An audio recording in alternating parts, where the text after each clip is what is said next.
Here we have Jay's naughty boy, who we're just calling Jay or JJ. And of course, he is actually not naughty at all. He has been quite a perfect kid since he's been here. Yesterday, I had foolishly thought we might do some first rides, but the wind was gusting like over 50 miles an hour and it was freezing and it was just awful. So we just did confos yesterday. And then I thought hilariously that the weather would be better today, but I actually thought it was worse today, but I threw in the towel and just decided we had to at least start somewhere. And so, as you're watching this, just know that the actual temperature is in the 20s. The real feel is around 15. The wind is gusting 30 miles an hour. Everyone is frozen. My mom and my husband, who are doing the pictures and videos, they are warriors for standing out there in this. And I am probably the warmest of the bunch because I'm riding, but God, my ears felt like popsicles.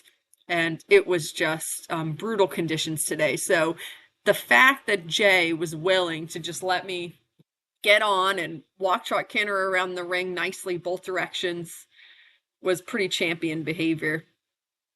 So Jay is obviously a lovely mover. He's super floaty to ride.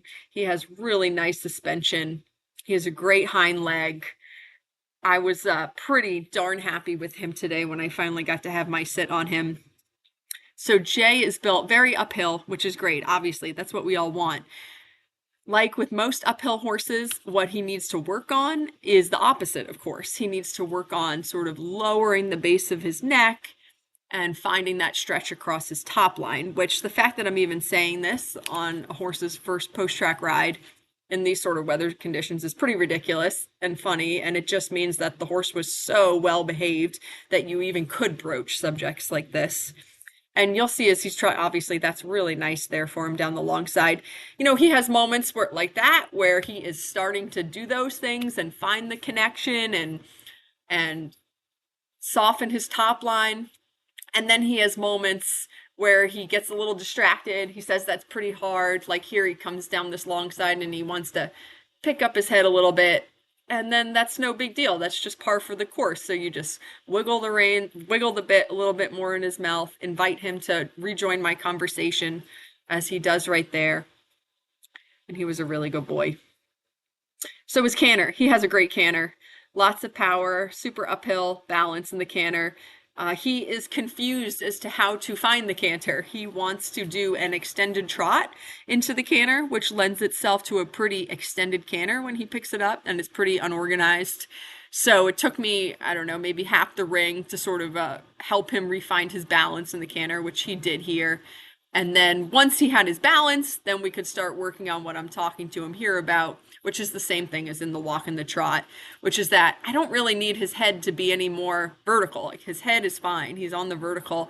I just need him to sort of drop his whole neck and have a conversation with me about using his top line. Of course, that's really difficult. So once he did that for a little bit, he said, wow, that's really hard.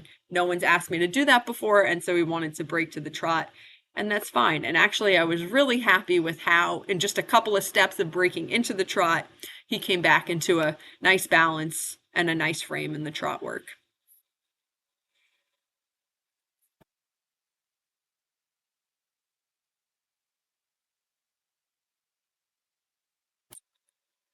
And I thought this was really lovely right here.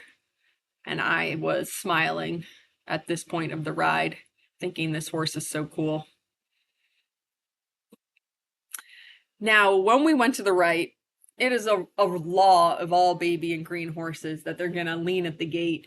And because we always do everything with horses predominantly from the left and we spend more time doing everything from the left than the right, it tends to be that I find across the board with all breeds, the right tends to be the harder direction. That is generally the case with thoroughbreds, at least at the beginning when they're right off the track. And Jay is definitely follows that average. The right was his little bit harder way, just a little bit wigglier in the shoulders, a little harder lean at the gait. But again, this is nitpicking. You know, you give a little kick with your outside leg, and he's like, okay, on we go with it. So he was, I mean, I actually thought this piece right here, he was really lovely in his right trot. I mean, he just gives such a great feeling. His right canter was much the same as the left, whereas he just thinks no trouble with picking up the one lead versus the other. He picked up the right lead, no problem. He just thinks that he has to do it from an extended trot, which we're going to work on. I find that I didn't really have any poles or anything set up today, so the next time I ride him, I'll certainly be asking over a pole. They can also do a lot of work on this from the ground without you on their back, which can sort of decomplicate things for them. So like working in equipment and practicing some canter transitions from the lunge line. Jay is really quiet on the lunge, so he's definitely, he's not the type that naturally wants to be hot when you stick him on the lunge line.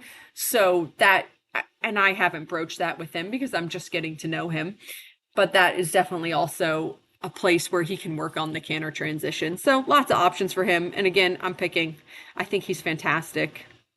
And he really couldn't have been a better boy today for this ride. And so, of course, the right's a little harder than the left. He came up a little bit down that long side. And so here I'm just sort of inviting him back into my conversation, which he gave me a really nice half the arena here. And I was thinking, oh, good, we're really getting somewhere. This is getting really nice. And then he says, oh my goodness, this is so hard. And I think that he has a 5-star walk.